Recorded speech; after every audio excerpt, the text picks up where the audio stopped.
Hey, welcome back everyone. Timothy here with Inspire with Drones. And in this episode today, we are going to talk about the danger of avoiding no-fly zones. Let's deal with it. Thank you for tuning in once again. Listen, if this is your first time previewing and watching this channel and visiting, thank you so much. I appreciate your support, but you can be even more supportive if you would give this video a like, share it even, and subscribe if you haven't already done so. I am so honored. I am so humbled and just excited for the success that this channel is already getting, even in just a short matter of time. And I owe that all to you all. So thank you so much. Just hit that like button, share, subscribe if you find that this content is valuable and will also be of any value to someone else. So let's get right into it. So why am I talking about no-fly zones? Who likes no-fly zones? I mean, I know you've gone to probably beaches, you've gone to certain cities, or certain parks, certain structural areas, and you've seen these signs, and they have maybe a drone with a circle and a X going across it or something like that that's in red, and it says no fly zone, right? I'm sure you've seen them. I know I have. And who likes them? I can't say I like them. No, I don't like them, but I understand the importance of them and why they're there. And so this is why I'm going to talk about them, because in ending 2023, we heard of a recent incident that occurred, and I know Ken Dono from the original Dobo and Greg from Pilot Institute, I know they shed some light on this incident. So I'm not really going to touch on it a whole lot because, they've already done all that.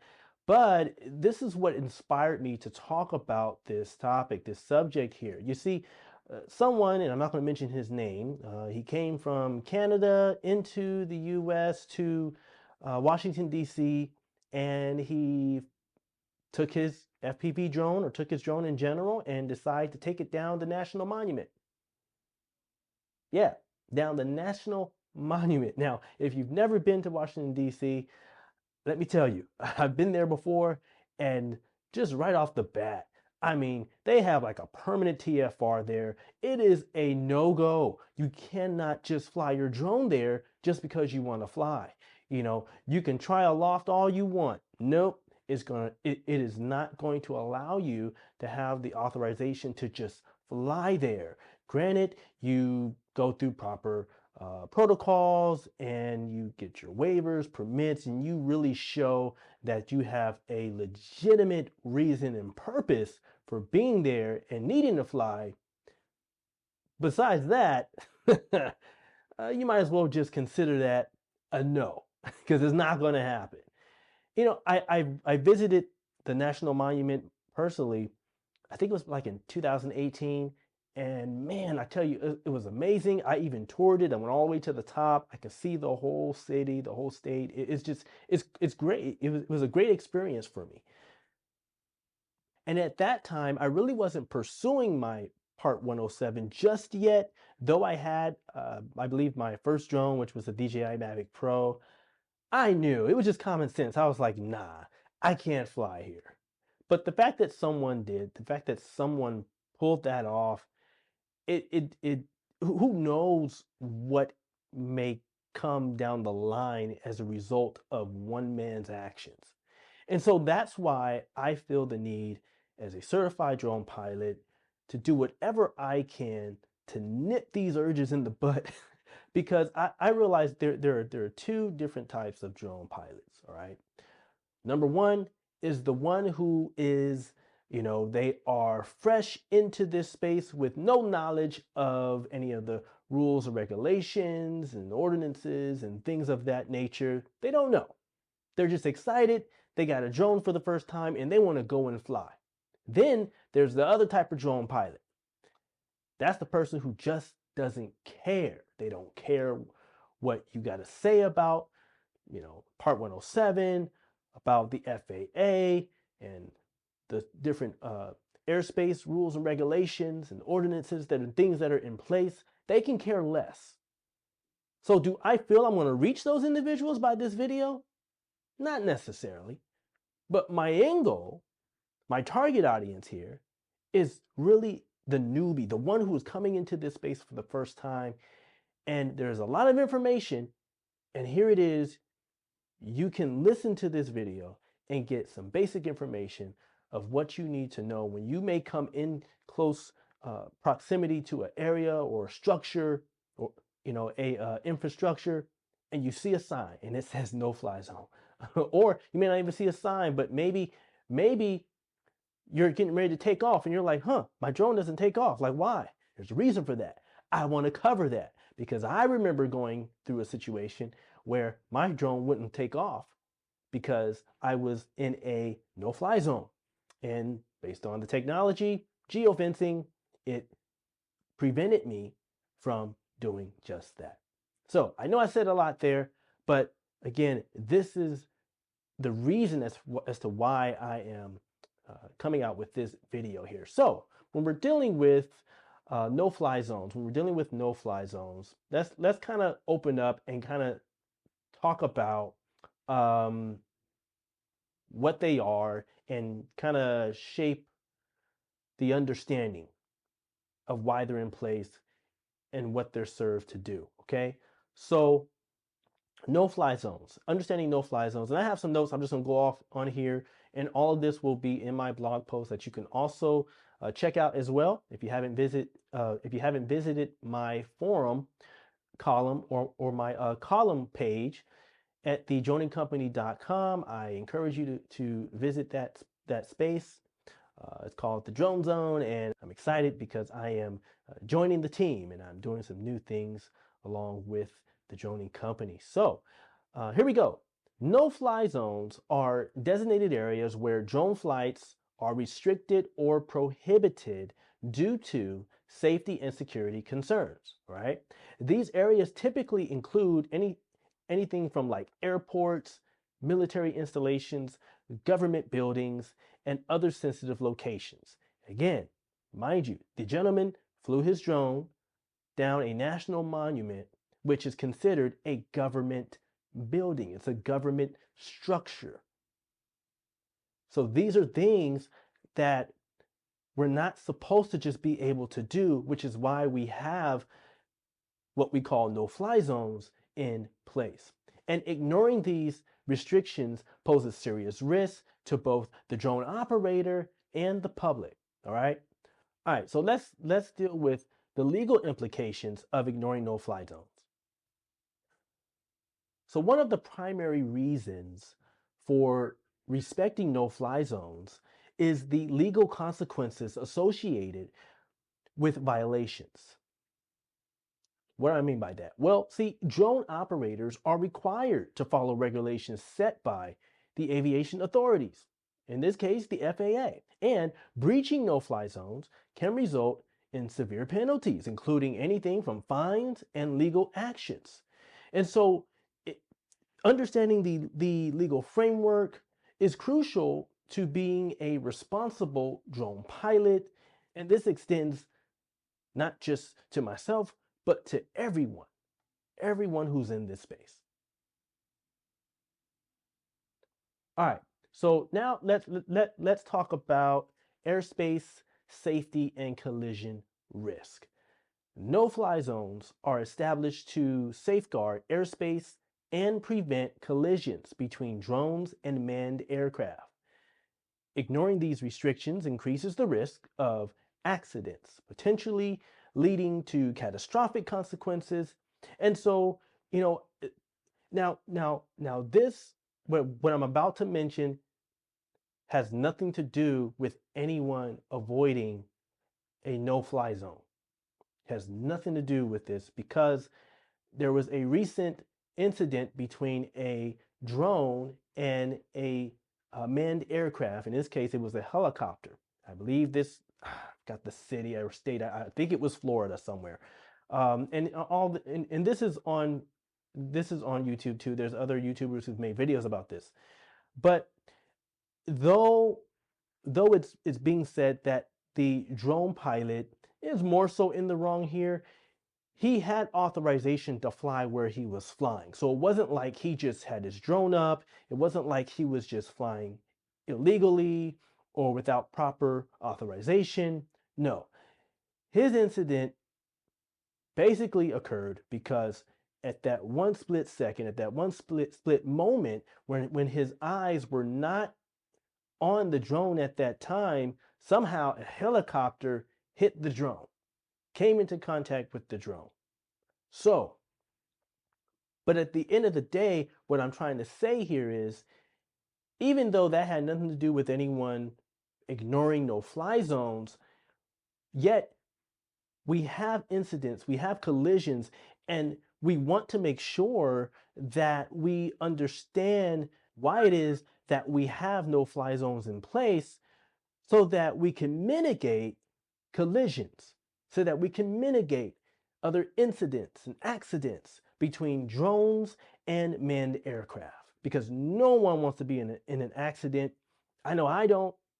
I don't. And so I really hope that you feel the same way and that you're going to do your best as well to stay safe when you fly. Now, I really didn't want to spend too much time on it, but I think the recent incident between the drone pilot here and the helicopter, I was reading some of the comments, and I know I had commented once saying how like it would have really helped to maybe have had to maybe have had a visual observer. And the reason why visual observers are so important, and no, I don't always have them, but they're very helpful because since the since the drone pilot, since his eyes were glued to the screen for that moment, and he probably needed to make some adjustments or whatnot, and I give him that.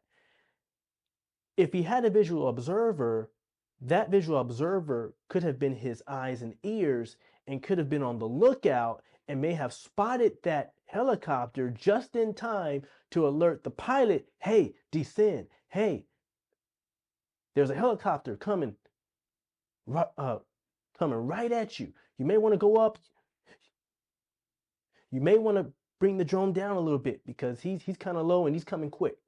But by not having that at that time, the drone pilot basically at this point is at fault because, well, let's just be honest, like when it comes to manned aircraft, they have the right of way. And so we have to yield. All right, so next I want to deal with protecting critical infrastructure. You see, certain no-fly zones are designed to protect critical infrastructure such as power plants, communication towers, and government facilities, hence national monument, right? White House, right? You just can't just fly there just to fly. However, and I'm pretty sure by going through the proper channels of waivers, permits, and so forth, authorization, it is possible that drones can definitely be used and serve their purpose in inspections, right? We've seen this before. Drones are used. Drones are used to inspect certain areas and aspects of power plants, communication towers, government facilities. Yeah, I'm sure of that. But there is a process in place for that. So that does not mean that we can just take our drone and just fly around those areas. No, you just can't do that. All right. And then lastly, the thing I want to touch on is the technological solutions for no-fly zone compliance. All right. The technology that is put in place to kind of help us, abide and comply to this. All right. So when we're dealing with the technological advancements that help drone operators adhere to no-fly zone restrictions, the thing that comes to mind for me is geofencing. Now, I kind of alluded to this earlier because I remember back when I had first got my Mavic Pro, I was in the field somewhere. I thought I was away from everything. I thought I was doing good. I wasn't necessarily near an airport, but at that time I was relatively within the radius of the airport, or if anything, the fly zone, the actual fly zone of the planes. Like I can literally see the planes like flying right in front of me, just like maybe another maybe 200 to 250 feet out. So I'm just out there just trying to get some cool shots of the hills based on where I was. I found that my DJI Mavic Pro at that time would not take off. It was strange to me. I had no idea why it wouldn't take off. And then that's when I understood and learned about geofencing.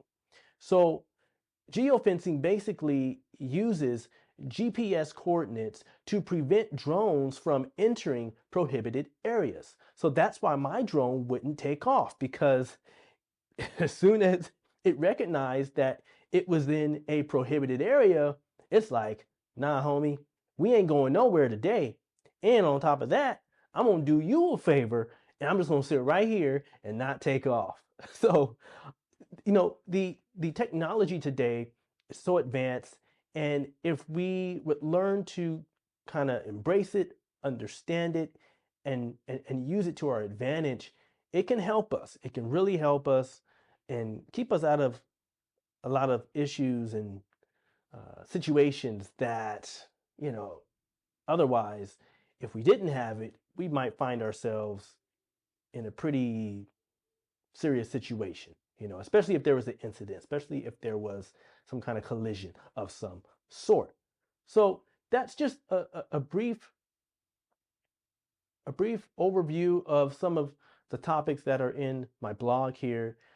In conclusion, basically the danger of ignoring no-fly zones when flying a drone extends beyond legal consequences, of course.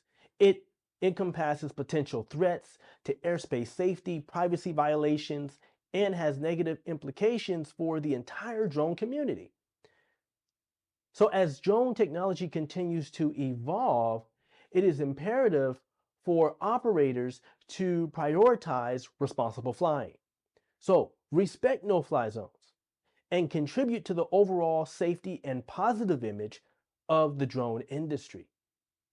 Because ignoring no-fly zones is not only a legal issue, but a responsibility that every drone operator must uphold for the well-being of society and the continued growth of the drone ecosystem. So I hope this information here helps shape someone's understanding of the importance of no-fly zones and why they're in place.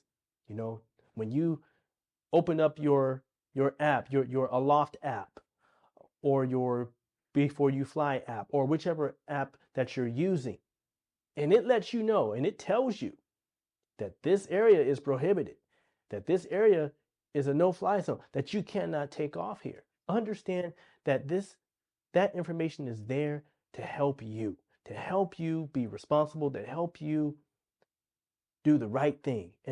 So I encourage you, if you know someone who, hey, they just got a drone and they're into this space for the first time, share this with them, because it is vital that we mitigate as many rebels as possible, or future rebels as possible. And I say rebels because, again, there are, in my opinion, two different types of drone pilots. Those who may not have the knowledge or the information just yet, or are unaware of it, and then those who just don't care and they do what they want to do. Hey, again, Timothy Brazel, Inspired with Drones. Give this video a like if you found any value in it. Share it with someone who will benefit from it, and don't forget to hit that subscribe button. All right, I'll be back with another one. Until then, you know what to do. Fly safe, be blessed, and I'll see you in the next one. I'm out.